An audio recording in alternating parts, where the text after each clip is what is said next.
নরম হয়েছে? হ্যাঁ হ্যাঁ হ্যাঁ কই খেয়ে দেখাও, খেয়ে দেখাও।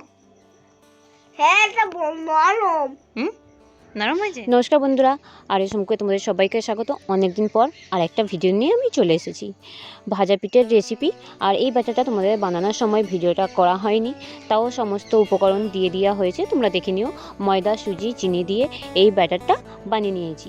চিনিটা আমি গুলে নিয়েছি গরম জল করে, আর সুজিটা আমি আগে থেকে কিছুক্ষণের জন্য ভিজিয়ে রেখেছিলাম।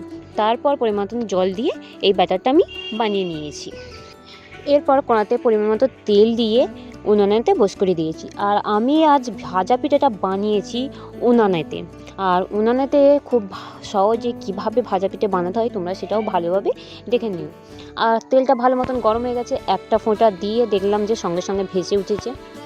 এরপর আমি দিয়ে দিলাম ব্যাটারটা 1 চামচ, আর পরিমাণ মতন করে 1 চামচ মতন করেই দিতে হবে। আর দেখতেই পাচ্ছ ধীরে ধীরে এটাকে আস্তে আস্তে ফুলে উঠবে। আর একটা কথা তোমাদের মনে রাখতে হবে, উনুনের আঁচ কিন্তু খুব জোরেও করা যাবে না আর খুব আস্তেও করা যাবে না, মাঝারি আঁচে হতে হবে।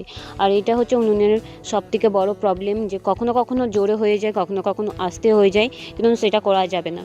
আর খুব জোরে হয়ে গেলে পিঠাটা ভালো একদমই হবে না ভালো মতো, সেটা কীরকম কুঁকড়ে যাবে বা কীরকম একটা হয়ে যাবে। আর খুব আস্তে হয়ে গেলে এটা ফুলতেও খুব একটা চাইবে না। তাই উনুনের আঁচ মাঝারি আঁচে করতে হবে, খুব জোরেও দেওয়া যাবে না, খুব আস্তে করা যাবে না। তেলটাকে মিডিয়াম গরম রাখতে হবে, খুব গরম করলেও ওই যে বললাম পিঠাটা ভালো হবে না। আর খুব ঠান্ডা হয়ে গেলে তেলটা আর ফুলবে না। আর এই প্রবলেমটা গ্যাসে হলে অতটা প্রবলেমটা হবে না, কারণ গ্যাসটা তো একইভাবে জ্বলবে মাঝারি আঁচে, তোমরা গ্যাসে করে নিতে পারো। দেখতে পাচ্ছ বলতে বলতে আমাদের পিঠে তো বেশ ভালোভাবে ফুলে গেল আর তুলেও নেওয়া হলো। আবারও একটা তোমাদেরকে দেখিয়ে দেওয়া হলো।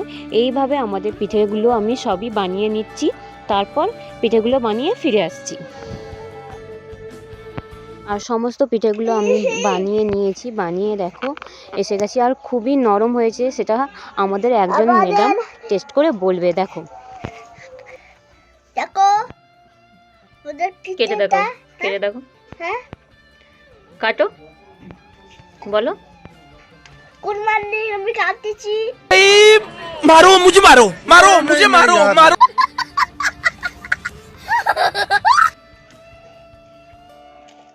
নরম হয়েছে? হ্যাঁ হ্যাঁ হ্যাঁ কই খেয়ে দেখাও, খেয়ে দেখাও।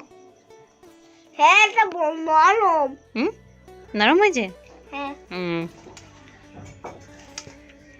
অমন করে ছিটতে আছে তাহলে কে হয়?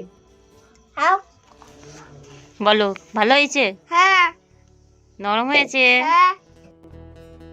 আর ভিডিওটা থেকে যদি তোমাদের একটুকু উপকার হয় তাহলে অবশ্যই আমার ভিডিওটিকে একটা লাইক করে দিও, যারা সাবস্ক্রাইব করোনি একটা সাবস্ক্রাইব করে দিও। দেখা হচ্ছে পরের video. Thank you for watching.